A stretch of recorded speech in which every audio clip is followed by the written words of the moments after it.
oportunidades, porque un país mejor y por un mejor mañana. ¡Buenas aquí! ¡Vamos a recibir una buena bienvenida Santander! ¿Ok?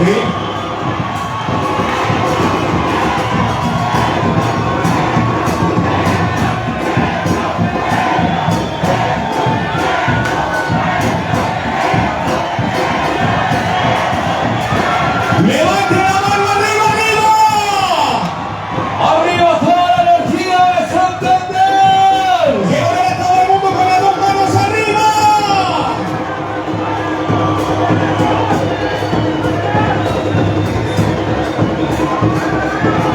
Vamos a cambiar la bandera, vamos a mi defensa.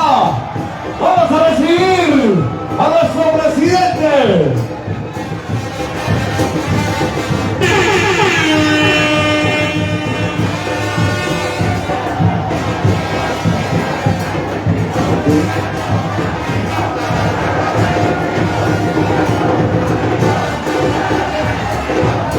¿Cómo dice? ¿Cómo dice?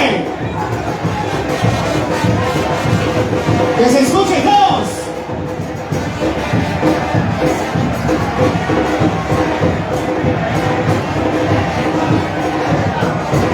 ¿Cómo?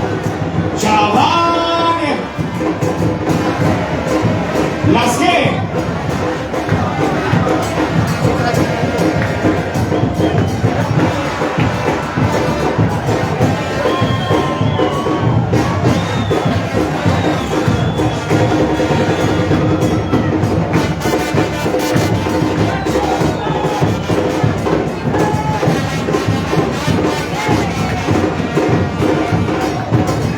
Ok.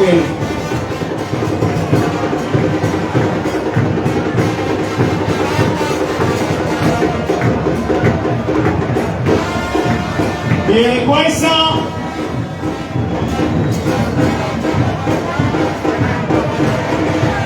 Ok.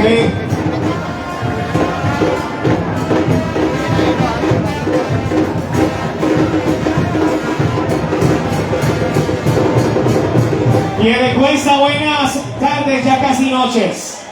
Gustavo Petro, buenas tardes, también casi noches. Bienvenido al municipio Garrotero. Una vez más, hace 4 años llenamos esta plaza. Hoy nos damos cuenta que nuevamente se llena. Piedecuesta le da la bienvenida y Santander también. Gracias. Carlos Devin, la tarima. Gracias a todas, todos ustedes por su presencia aquí en Piedecuesta. Decían que íbamos a fracasar hoy y miren.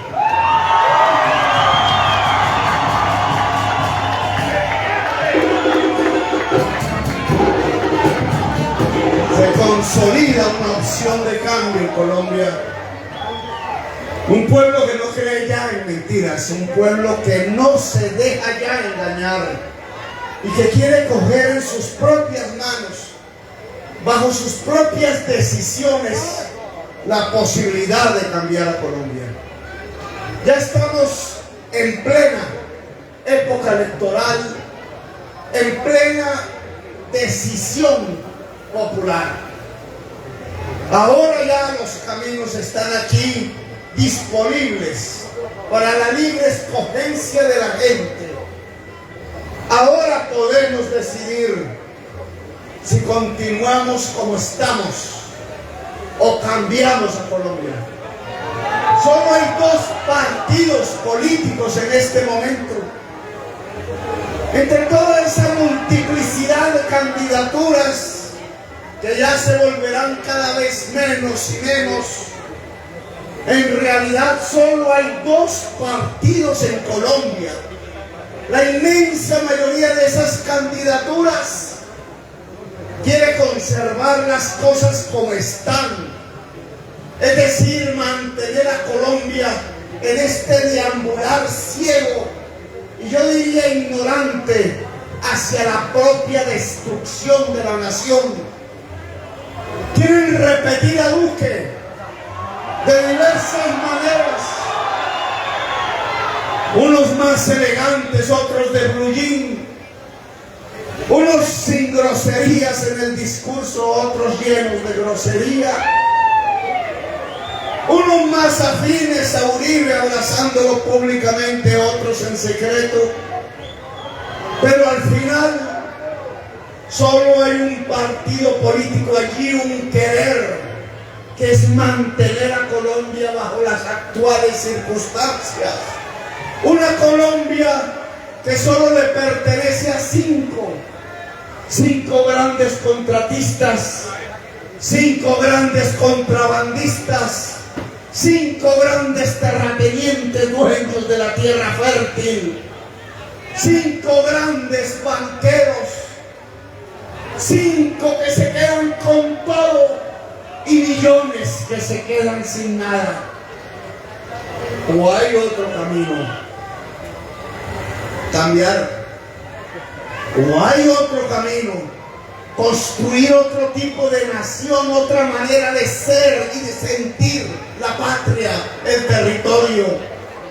¿O hay otro camino?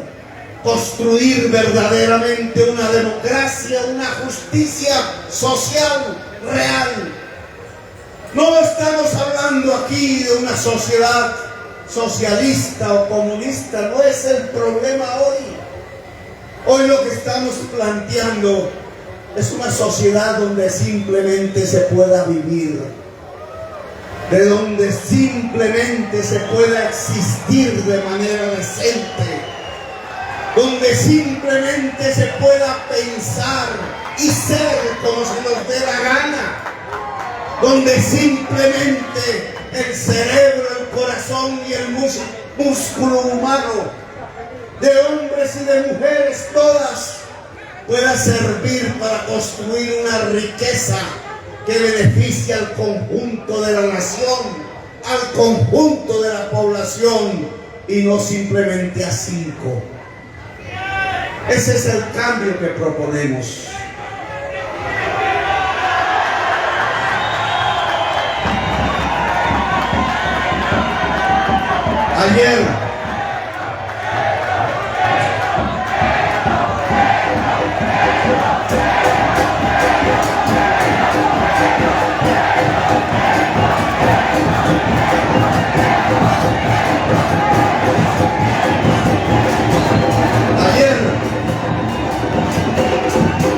Mientras atravesábamos el país desde la frontera con Ecuador, allá en Ipiales, habíamos llegado primero a Pasto, donde se hizo una manifestación en una plaza muy simbólica ya, porque le llaman la Plaza de la Resistencia, en donde las juventudes lucharon durante meses, exigiéndole al gobierno su derecho a existir. Una inmensa manifestación que llenó completamente ese espacio con decenas de miles de jóvenes, hombres y mujeres. Después de pasar por allí, fuimos a la frontera de Ipiales y viniendo hacia Bucaramanga encontramos un trino que llaman ahora en las redes, un Twitter. Ni más ni menos era de la organización que cuida de la alimentación en el mundo, de la dependencia de Naciones Unidas encargadas de vigilar la soberanía alimentaria, la suficiencia alimentaria y las posibilidades de hambruna en algún pueblo de la tierra. La FAO, con sede en Roma. Y decía ese informe oficial de una institución tan seria como aquella, multilateral, compuesta por todas las naciones del mundo, no era una ONG, no era un partido de la izquierda, no era un apéndice, como ahora dicen, del castrochavismo. Era ni más ni menos la entidad científica organizada por la humanidad a través del acuerdo de todas las naciones para vigilar el estado de la alimentación de toda la humanidad. La FAO, con sede en Roma, allá donde vive el Papa.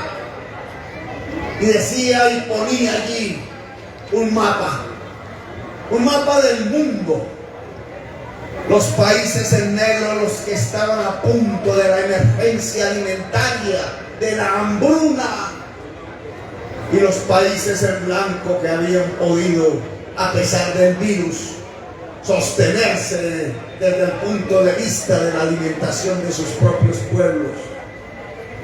Y el mapa mundi, lo que mostraba era que la mayoría de las naciones tenían suficiencia alimentaria a pesar del virus. Lo que mostraba eran unos pocos países, la mayoría al sur del Sahara, pintados de negro, porque estaban viviendo la hambruna. Y dirigí la mirada un poco hacia América. Y América estaba pintada toda de blanco, excepto 3 países. Adivinen cuáles. 3 países del hambre, 3 países de la hambruna: Haití, Honduras, que acaba de cambiar su gobierno corrupto por un gobierno progresista, y adivinen cuál era el tercero: Colombia. Yo decía, no puede ser. Yo esperaba ver de negro a Venezuela, porque eso es lo que nos dice RCN en Caracol todos los días. Y no estaba de negro, quien estaba de negro era Colombia. Colombia estaba, según ese informe, ni más ni menos de la FAO, entre los 20 países de 190 que viven una hambruna, que está a punto de una emergencia alimentaria, es decir, donde la mayoría de su población no está comiendo. Sería el virus, diría RCN. Será el virus. Pero ¿cómo es que el virus que ataca por igual todos los pueblos del mundo hoy no pinta de negro, de hambre el mundo? Solo 20 países, unos en guerra como Yemen, como Afganistán, como Siria, y otros desertizados por el cambio climático, como los países al sur del gran desierto del Sahara. El mismo virus que ha atacado toda la América, desde el Canadá hasta la Patagonia, pero que en cuyos países americanos no ha causado el hambre. Solo en Colombia, solo en Honduras, solo en Haití, los países que están en manos de la mafia. No era el virus, era otro virus. Es otro virus el que tiene condenada a Colombia al hambre. Tiene otro nombre ese virus y es más peligroso, es más mortal que ese que durante estos 2 años hemos podido sobrevivir, y algunos y algunas lamentablemente no. 140.000 colombianos muertos.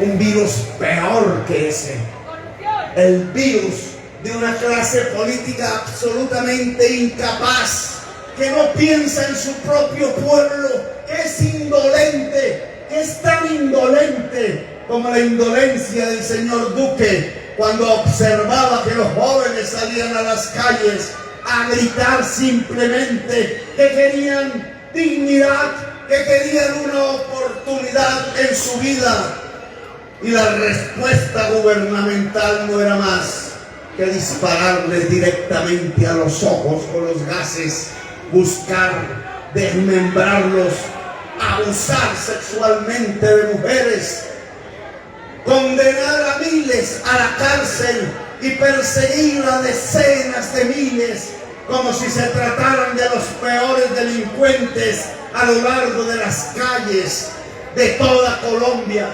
Lo que no perseguían en el narcotráfico, sino hacían en la juventud. Ellos, mientras se abrazaban con el ñeñe, ellos mientras se abrazaban con el gran narcotraficante, ellos que tomaban whisky con él, ellos, como lo denuncié en mi vida parlamentaria, mientras se reunían por la mañana a hacer leyes en favor favor del gran narco, del gran privilegiado, y por la noche hacían las listas de los muertos, las listas a quienes había que analizar.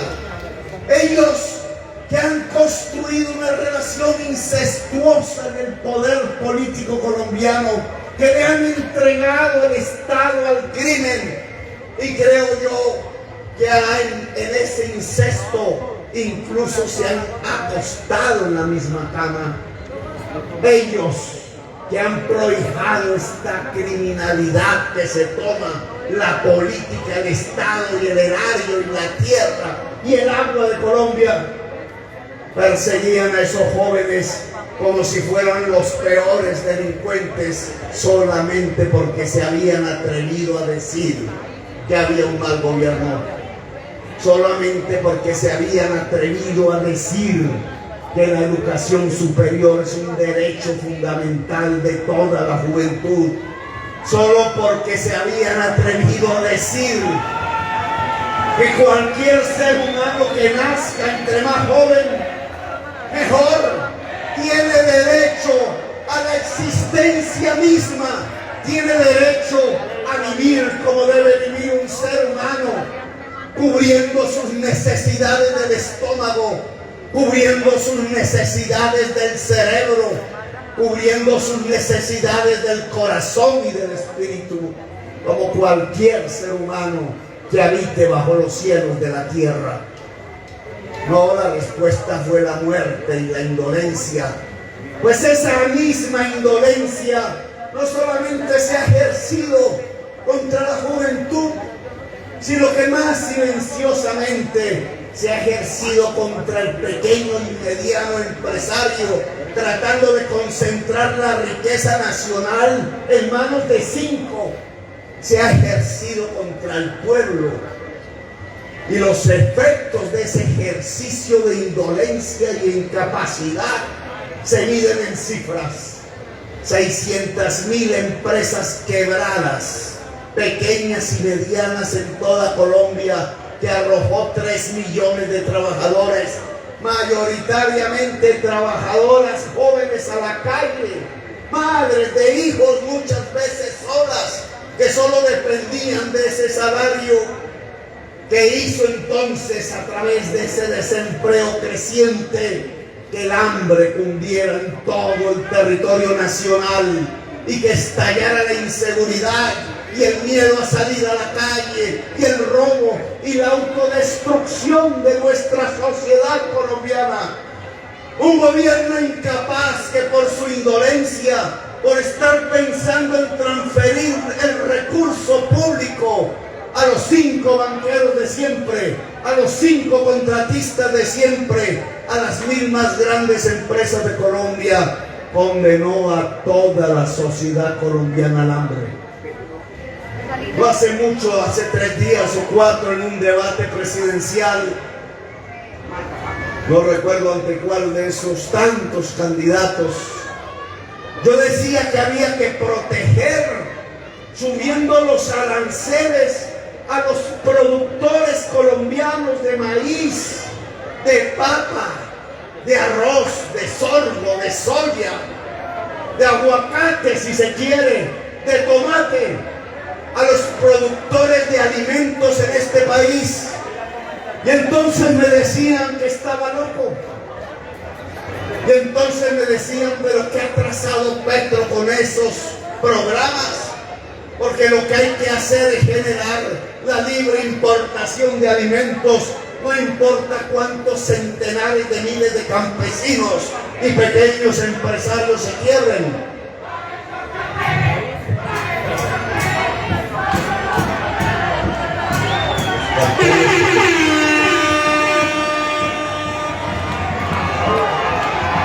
Decían que estaba loco. Y miren la estadística, decía un candidato muy inteligente, él, Petro, estás pidiendo que se encarezcan los alimentos en Colombia si elevan los aranceles. Y resulta que los alimentos en Colombia se han encarecido ya. Es por estarlos importando y pagando en dólares el trigo y el maíz que nosotros podemos podríamos producir. Es que con la caída del peso a 4,000 pesos el dólar, simplemente porque se desplomaron las exportaciones de petróleo y carbón y cesó la oferta de dólares. Y por eso, como en cualquier mercancía, se alzó su precio en pesos de 1,600 a 4,000. Pues el resultado es que toda esa alimentación que importábamos, pudiendo producirla en Colombia, se encareció sustancialmente. 10% elevó el salario mínimo Duque y el precio de los alimentos en Colombia creció 17%. Todos ustedes pueden ir a estos supermercados y preguntar cuánto vale ahora el frijol o el arroz o la papa o el maíz. Y encontrarán, como toda experiencia humana, cada vez que se hace el mercado, que cada vez cuesta más el mercado. ¿Y por qué cuesta más el mercado? Porque ese mercado no se está comprando en los pesos que se entregan en el supermercado, sino se está comprando en dólares, porque la mayor parte de su producción es importada. Y el dólar ya no vale 1,500, el dólar vale 4,000. Nos encarecieron los alimentos a partir de esa política de destrucción de la agricultura nacional, y la consecuencia es lo que dice la FAO. Solo 20 países están en riesgo de la hambruna en todo el planeta Tierra, y uno de esos se llama Colombia. El único en toda Sudamérica que está en peligro de hambre, está en peligro de hambruna. Ese es el resultado del gobierno de Duque.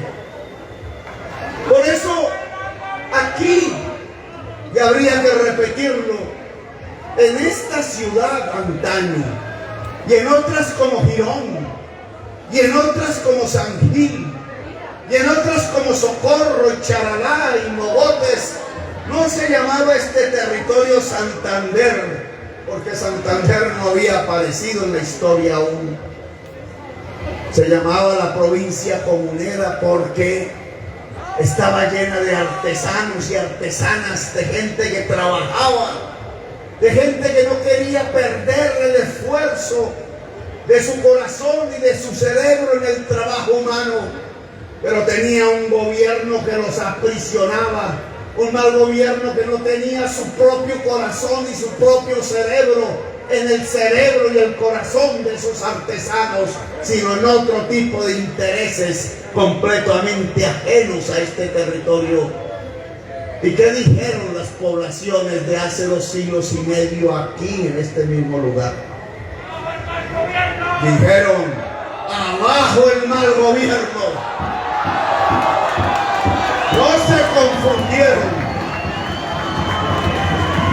No se habían dejado engañar. Habían gritado juntos, unidos en un gran cabildo como este, en todos los pueblos hacia el sur: abajo el mal gobierno. Levantaron su voz, se juntaron, fueron a marchar como los jóvenes ahora, fueron a cambiar la existencia como los jóvenes ahora. Era el pueblo del antiguo Santander que quería libertad, que quería justicia. Esa acción determinó lo que estamos haciendo ahora. Esa acción de ese pueblo gritando libertad nos determinó el futuro. Creó una gran corriente que nunca ha podido ser asesinada a pesar de todo en Colombia. Una gran corriente que aún sigue pensando que es necesario tener libertad y justicia y democracia en este país. A esa corriente pertenecemos nosotros. Somos hijos y oficiales de Bolívar. Somos hijos y oficiales de los artesanos comuneros y comuneras.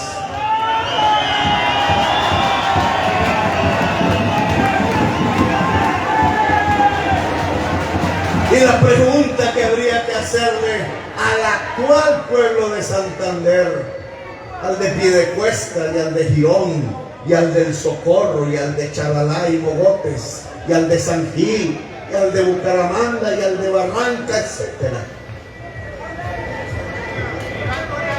¿Vamos a estar con el mal gobierno ahora? Ha cambiado tanto el signo de los tiempos, la cultura y la mentalidad de las gentes, que traicionando a aquel viejo comunero, a aquella mujer valiente, ahora vamos a decir que viva el mal gobierno, que se sostenga el mal gobierno. Entonces vamos a volver mayoría a los que quieren continuar con Duque y con Uribe en Colombia.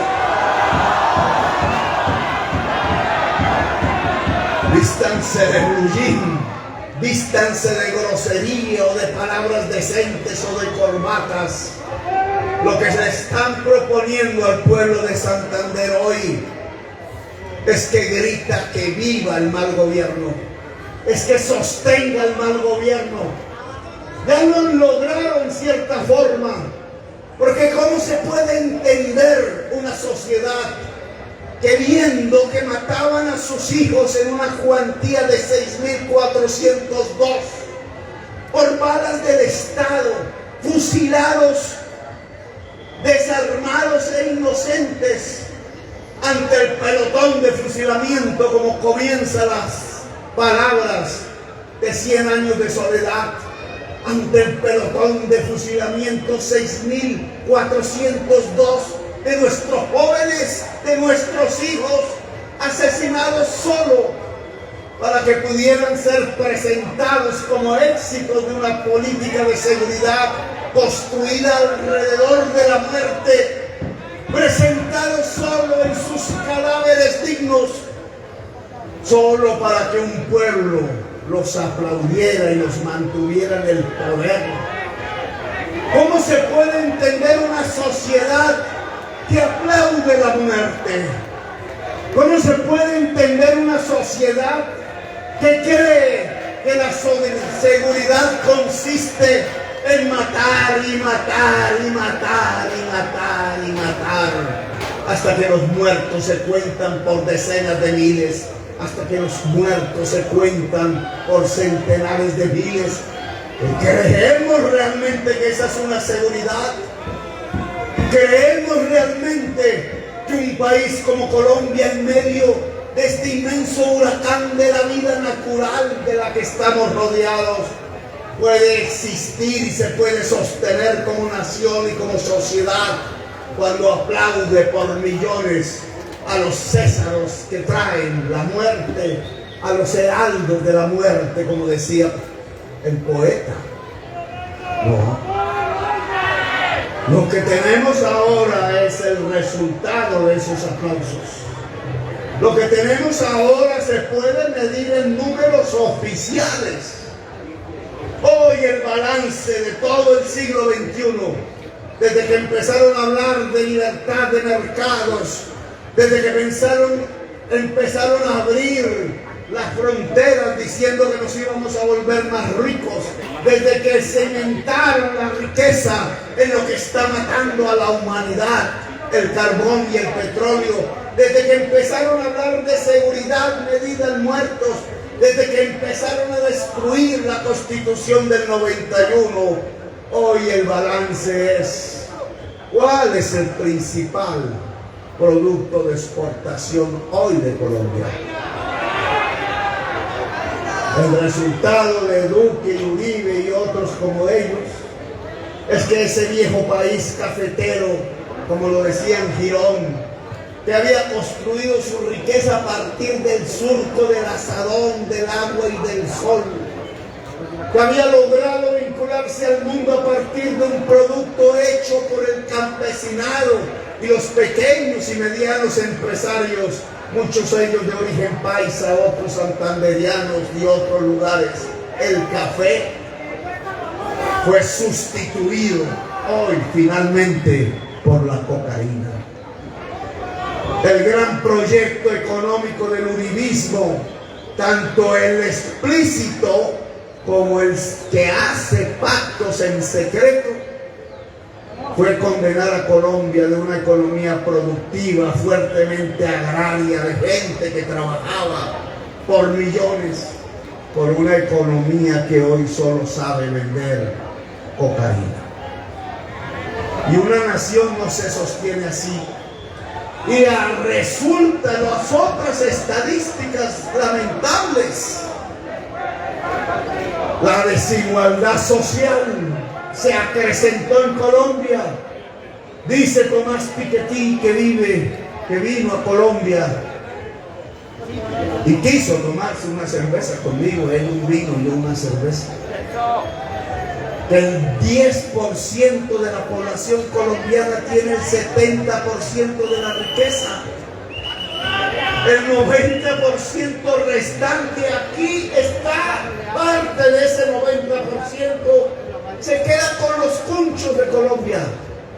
Han construido un régimen que yo llamo el régimen de la corrupción, que ha logrado quedarse con el país, que le ha quitado, que le ha expropiado a la inmensa mayoría de los colombianos sus tierras, su capacidad de trabajar, su capacidad de generar riqueza, y que le ha quitado incluso hasta la vida. Esa es la estadística de Piketty, y no acababa de decir eso el economista más famoso del mundo, que quiso decirle a Petro en una cafetería: oiga Petro, si usted gana, yo quiero venir a asesorar con mis conocimientos a esta nación.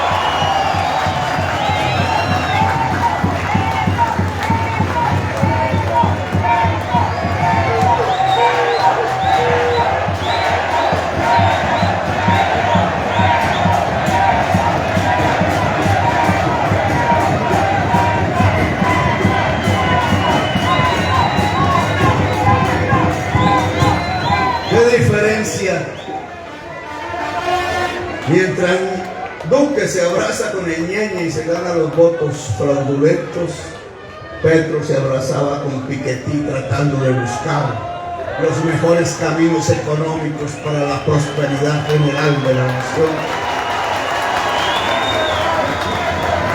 Y no hubiera acabado de sacar su estadística el maestro cuando aparece entonces el cuadro de la FAO, que hoy se comenta por todos los rincones de Colombia. Hoy la prensa tuvo hasta que decirlo. Oiga, ¿cómo así? Que no era el vecino, que éramos nosotros los que estábamos a punto de la hambruna. ¿Cómo así? Que entre los pocos países del mundo que no saben cuidar a su pueblo en lo esencial que es comer, está Colombia. ¿Cómo así que la sociedad colombiana, en medio de tanta tierra fértil, en medio de tanta agua, con toda una población que es hija y nieta de labriegos que saben cultivar la tierra, que nos gusta cultivar la tierra, entonces estamos como Nigeria, entonces estamos como los pueblos desérticos del Sahara, sin agua, sin tierra fértil, a punto de una hambruna, a punto de que miles de niños y de niñas mueran simplemente por desnutrición. Ningún país, ni siquiera Haití, ni siquiera Honduras, de esos que marca la FAO, tiene las condiciones como el país colombiano para producir comida. Los otros están en hambruna porque no tienen agua, porque no tienen tierras fértiles. ¿Cómo es posible entonces que este país tan lleno de tierras fértiles y de agua tenga su población al borde de la hambruna? Eso es la culpa de un gobierno, de un mal gobierno. Por tanto, al pueblo de Santander hay que decirle con franqueza: oiga, nietos del comunero, nietas del comunero, ellos no nos dijeron, ellos no nos enseñaron con su sacrificio que sus descendientes tenían que ayudar al que descuartizaba a Galán y no heredar al Galán el comunero. El mensaje de esos bisabuelos de nuestra historia, de esta misma región, cuyas sangres están en nuestra sangre, no era que había que decirle viva al mal gobierno, sino que había que derrocar el mal gobierno. Entonces aquí estamos ante esa decisión. Esa es la decisión que hoy nos convoca en las urnas. Cada hombre y mujer, joven o vieja, la clase media o trabajadora o campesina o urbana de Santander, tiene ante sí, cuando tenga el tarjetón este 13 de marzo y las elecciones que siguen, una definición que tomar. ¿Qué nos decían los bisabuelos de esta misma tierra que se sacrificaron para crear esta patria? Que había que sostener el mal gobierno y entonces ponerle la X a las caritas de los que son como Duque. O que había que ponerle la X en el tarjetón a los que dicen que abajo el mal gobierno y que nos dediquemos entonces a derrocar el régimen de la corrupción. Yo los invito y las invito a derrocar el régimen de la corrupción. Ese régimen tiene un sustento. Esa cámara me recuerda viejas épocas.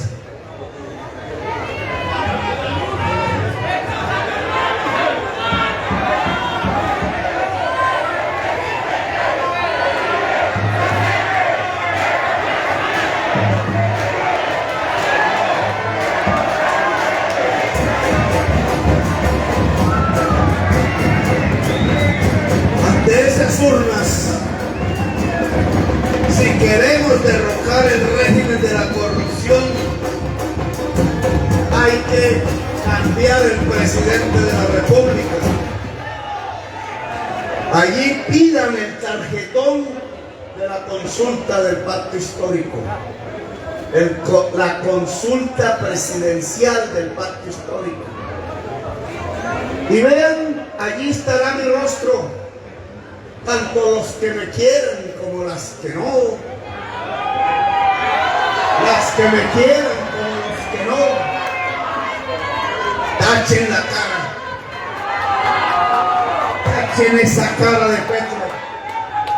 Porque si somos millones y millones en toda Colombia que le han tachado la cara a Petro, entonces picaremos en punta y ganaremos la presidencia en la primera vuelta presidencial.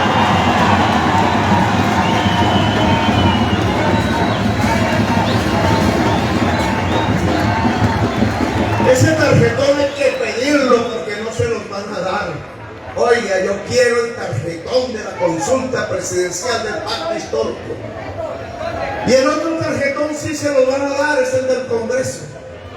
Ya andan por ahí, por todas partes, comprando los votos. Ya andan los hijos y los sirvientes que a cambio de 3 calados tratan de convencer a la gente de que hay que votar por los mismos que hacen las leyes en Colombia.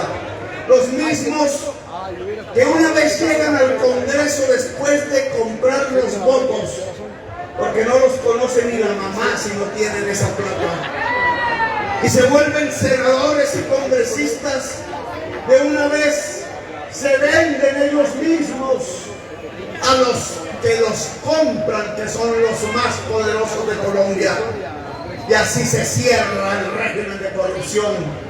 Ellos compran al elector pobre, el elector pobre elige a su verdugo y el congresista verdugo a su vez se vende al poderoso, y el poderoso a cambio del dinero que le entrega para comprar el voto exige leyes, exige que le aprueben leyes, no exige que le den 50,000 pesos para hacer un mercado al otro día o comprarse una teja o un bulto de cemento.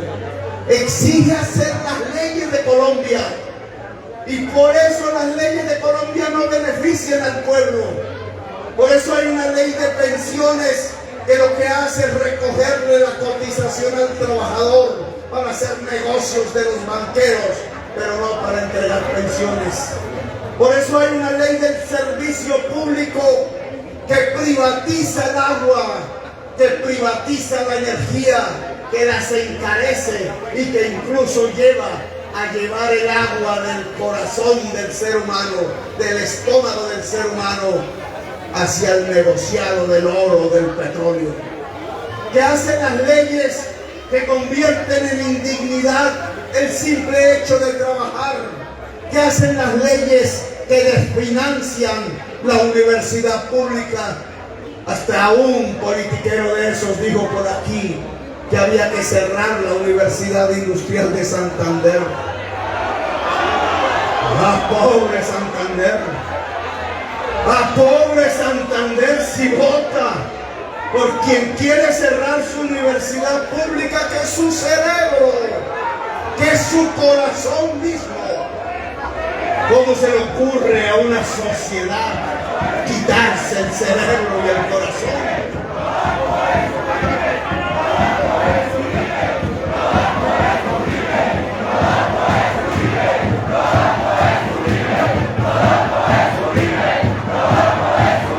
Ya no vamos a hablar más de Uribe. Uribe es el pasado. A nosotros nos corresponde disputar el presente para que el futuro sea de ustedes. ¿Qué hacen esas leyes de la salud? Y ahora sí que lo hemos visto y probado. No, que la prueba de COVID solo sale hasta la semana entrante. No, que no hay UCIs. No, que se tiene que morir en la cama de su casa. Un sistema de salud que no nos defendió ante el virus y la pandemia, porque estaba construido alrededor de ser un negocio para unos dueños de EPS, que muchas de ellas eran propiedad de los paramilitares. Esas leyes hay que cambiarlas si queremos cambiar a Colombia. Y no es el presidente de la República el que hace las leyes, es el Congreso de Colombia. Por eso, si queremos votar por Petro, hay que votar por el pacto histórico al Senado. Porque si eligen al corrupto, al Aguilar, al Tavera y a otros como ellos,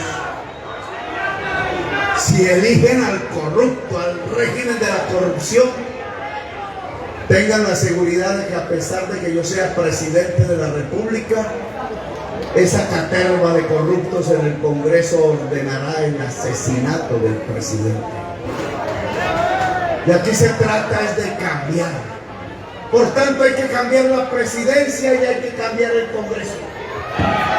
Entonces, en ese tarjetón, para el caso de Santander, hay que marcar el logo del pacto en la lista del Senado, y hay que votar en nuestra alianza que hicimos tratando de construir una fuerza mayoritaria en Santander, con el verde para la Cámara de Representantes. Que ojalá, y le solicito a la compañera que permita que en ese logo se pueda encontrar el verde con el pacto histórico, y le podamos decir a la sociedad toda santanderiana que nosotros no andamos en peleas ni en chismes, en pelea de pequeñeces, sino que lo que queremos construir es una gran unidad democrática para de verdad cambiar la historia de Colombia, y que por eso hemos invitado al liberalismo para que recobre la bandera de Jorge Eliezer Gaitán y de Pumarejo, que recobre la bandera que dio inicio al Partido Liberal en la historia de Colombia, y que ni más ni menos fue liberar a los esclavos. Hoy le estamos pidiendo a ese mismo liberalismo que logró la liberación de los esclavos en Colombia, que no vote por los herederos de los esclavistas, sino que vote por los herederos de los esclavos y cambiemos la historia del país. Y alguien diría con propiedad, bueno, ¿y ese cambio qué significa para Santander? Eso cómo se come todos los días en una región concreta, como Piedecuesta, Bucaramanga, Girón o Charalá. ¿Cómo es que se vive eso? Y el cambio que yo propongo tiene que ver con unos asuntos concretos. Por ejemplo, aquí hemos luchado todos y todas, yo he ayudado un poco desde donde me ha tocado por el agua. Y hemos centrado el esfuerzo en defender el páramo de Santurbán. Y creo que fui el que me inventé, pero puedo equivocarme la frase hace unos años de que es más valioso el agua que el oro. Y sin embargo, el Maquiavelo, el mal gobierno, entonces encontró la trampa. Entonces hay que defender el páramo, pues delimitémoslo. Y entonces 1 metro bajo del límite artificial comienza la gran minería del oro. Pues cambiemos un poco la propuesta. Es que además de defender el páramo, lo que hay que defender es la estrella hídrica completa. Es decir, todo el recorrido del agua, independientemente en donde pongan el límite. La estrella del agua, la vamos a llamar. No solo el páramo de Santurbán, sino la estrella del agua que permite que todos aquí estemos vivos. Pero es que no solo hay que defender el agua líquida, sino su uso. Porque aún en la pelea por el agua, hay unos que tienen unos intereses. No es que queremos pelear por el agua, pero privaticemos el acueducto de Bucaramanga, tal cual como hicieron en las empresas públicas de Medellín, que nadie se dé cuenta, sin ley, sin acuerdo, simplemente se le entrega la junta directiva allá al grupo empresarial antioqueño, aquí a los constructores. Y entonces el agua no va para la gente, sino para los grandes procesos de urbanización que van destruyendo el territorio. Pues agreguemos, no solamente hay que defender la estrella del agua, sino que hay que defender que exista un consumo mínimo gratuito, porque el agua es un derecho esencial para la vida. ¿Cómo lo hice? Porque no estoy hablando aquí carreta, aún en Bogotá existe. Después que nos atrevimos a hacerlo, el derecho al agua no se vende ni se compra. El derecho al agua es el derecho a la vida y se concreta en un consumo mínimo vital para cada familia, gratuita, así le cuesta al Estado. El agua de la región, el agua de la estrella que queremos defender, no es simplemente para hacer negocios, es para construir la vida. ¿Y en qué se puede plasmar más el programa que estamos defendiendo? Pues que queremos que toda la juventud de Santander pueda estudiar lo que se le dé la gana, porque vamos a fortalecer el sistema de educación pública superior y gratuita. Si no es gratuita, el joven pobre no puede entrar, la muchacha joven no puede entrar. Y entonces no es un derecho. Aquí no queremos la frasecita aquella de que hay que cerrar la UIS y coger la plata para pagar unas becas en la universidad privada, no señor. Mientras tanto desbaratan la UIS y urbanizan el lote con unos jugosos edificios. Cemento en vez de cerebro. No, La sociedad de Colombia debe priorizar el cerebro por encima del cemento, con el perdón del constructor y del ingeniero. Cerebro por encima del cemento.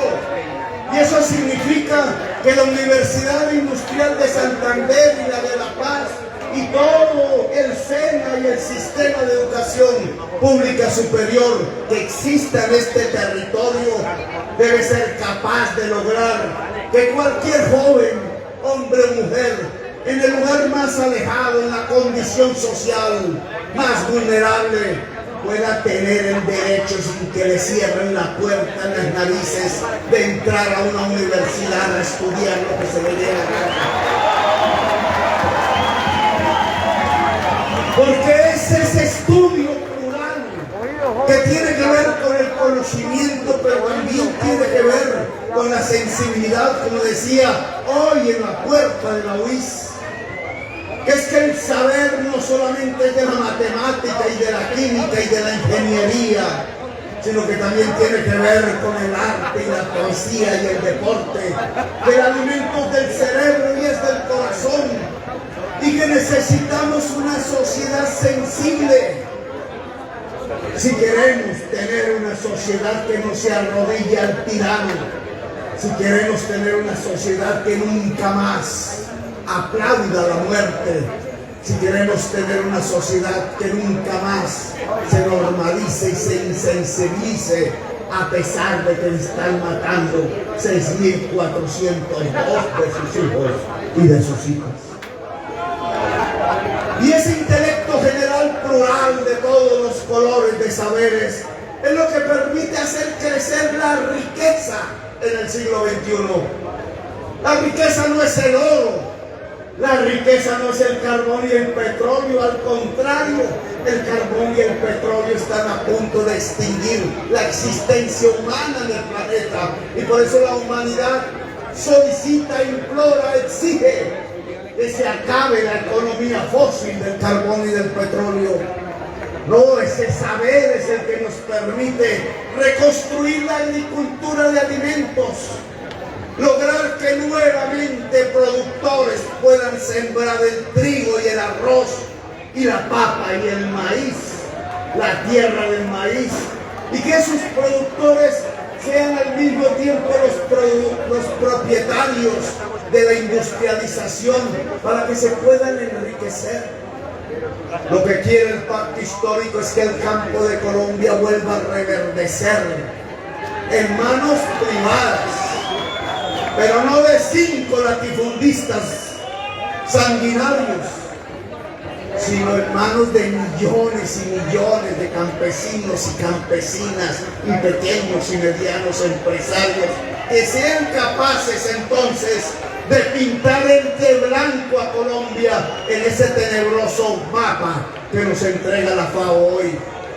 Un gobierno al lado de ese campesinado, de esa campesina que se debe quedar con los títulos de propiedad de la tierra. Claro que Santander podría ser un poderoso espacio de la producción alimentaria de Colombia y de su agroindustria. Claro que aquí podríamos llenar con el Banco Agrario de centros de acopio y de empresas agroindustriales de propiedad del productor agrario. Y claro que en la ciudad, lo recordaba en Girón, cuando yo era joven y vivía allí, porque yo quería mi primer hijo en Girón,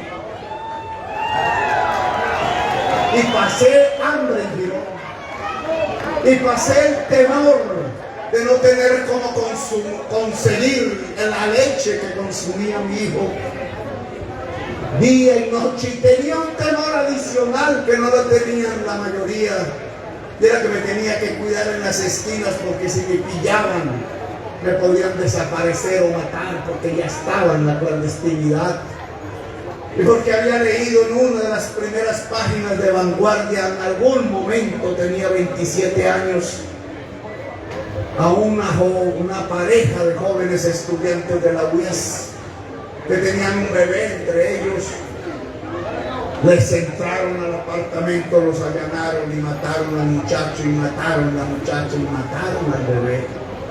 Y entonces dije, no puede ser. Me arriesgo, pero no puedo arriesgar ni a ella ni a él, que hoy es diputado del Pacto Histórico en el departamento de la Concha. Llevaba el colchón sobre el cual íbamos a dormir porque no había cama. Me lo traje al hombro, me pesaba. Desde el centro de Bucaramanga en un bus pude subir de esos amarillos que venían a Girón. Me bajé en el Poblado y casi no pude subirlo por las escaleras. Y sobre ese colchón, bueno, hice varias cosas. Entre esas, cuidar a mi bebé. Me tocaba robarle los libros porque no tenía cómo tener para una biblioteca.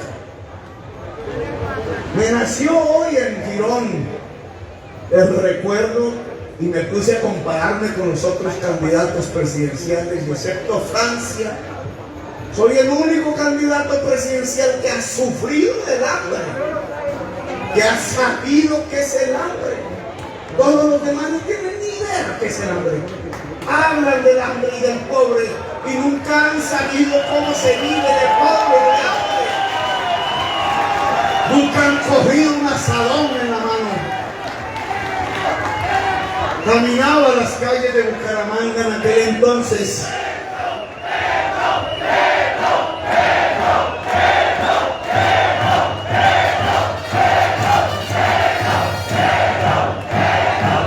Caminaba las calles de Bucaramanga en los barrios. A mí me gusta caminar. Ya no puedo. Caminaba y caminaba solo. Y oía el ruido dentro de las casas de máquinas. Y trataba de mirar a ver qué era eso, y eran fábricas de zapatos, de tenis, a barrios enteros dedicados a la industria, como los antiguos bisabuelos comuneros con sus artesanías.